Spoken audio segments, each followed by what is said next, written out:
Brilliance Audio presents In a Field of Blue by Gemma Liviero.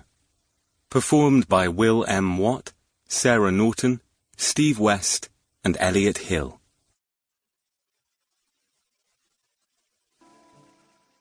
I would have poured my spirit without stint, but not through wounds, not in the cess of war. Foreheads of men have bled where no wounds were. I am the enemy you killed, my friend. Wilfred Owen, 1893 to 1918. Rudy, 1922. Chapter 1. You must come home immediately, were the words typed on a shade of disaster, since the Royal Mail's oatmeal notepaper was too often a prelude to bad news in previous years. A death, an accident, an unpaid debt, or an incident that might shame the family. The words on the telegram I imagined my mother speaking seemed to suggest this was highly personal and must only be discussed within the family home. On the train, I scanned the passengers devouring the articles in their morning copies of the Manchester News, where I was in fact employed, about unpaid wages and cuts to public housing and spending. And in between these were continuing stories of war, of rebuilding efforts in France and Belgium, of commemorations and stories of bravery still emerging. My heart had grown weary of seeing headlines about another soldier found buried in the erstwhile mud seas of northern France. For 4 years I had steeled myself to read the articles written by my cohorts about the discovery of a man, hoping, and yet not hoping, that it was my brother Edgar. We prayed for even the smallest piece of evidence to suggest a fate that would immortalize him at a particular point in the battlefield. But mostly we sought news of an improbable kind. That he was still alive somewhere in Europe, incapacitated or incarcerated, without a way of contacting us. It is a terrible thing when the mind plays games with the missing.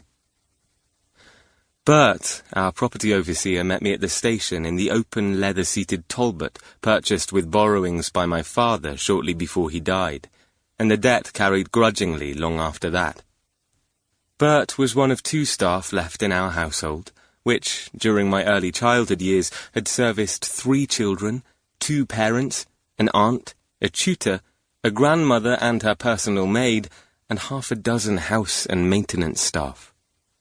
The household's permanent residence as it stood at this time consisted of Abigail, my mother, Bert, Peggy, our housekeeper, and me also, if you included my regular weekend visits. My brother Lawrence would only make the odd show whenever he was short of money in London and needed some other place to entertain friends on mother's credit. "How is she?" "She is as fit as some, Master Rudy," said Bert, in his strong northern lilt that embedded me instantly and with comfortable familiarity into the place I called home for 22 years. "And still better than many."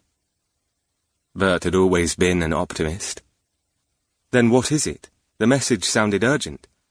"We've come upon a strange situation that your mother cannot deal with." "Is it my brother?" "We've heard naught from him in weeks."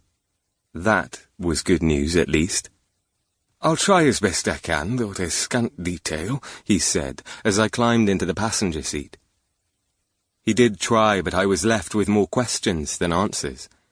Apparently, a woman accompanied by a small child had arrived speaking French, and she sought only to converse with me.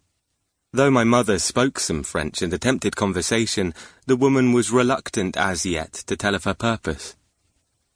We joggled along the well-worn, narrow Lancastrian tracks, through thick woodlands and pastures my brother and I had explored as children, until finally descending a short rise toward Lakeland Manor, nestled between fir trees and leafy gardens at the southern end of Windermere Lake.